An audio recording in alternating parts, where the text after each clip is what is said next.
1968 ரிலீஸான எதிர்நீச்சல் திரைப்படத்தின் மது கதாபாத்திரத்தில் கதாநாயகனாக நாகேஷ் அவர்கள், கதாநாயகியாக பார கதாபாத்திரத்தில் ஜெயந்தி அவர்கள், பட்டு மாமி கதாபாத்திரத்தில் சௌகார் ஜானகி அவர்கள்,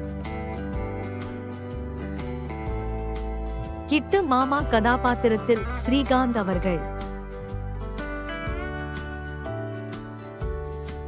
சபாபதி கதாபாத்திரத்தில் மேஜர் சுந்தரராஜன் அவர்கள்,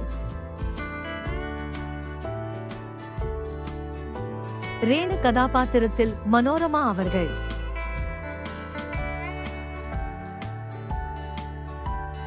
தியாகு கதாபாத்திரத்தில் யமால் வாசு அவர்கள்,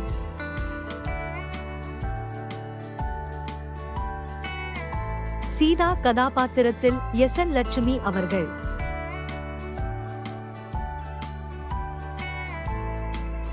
நாயர் கதாபாத்திரத்தில் முத்துராமன் அவர்கள்,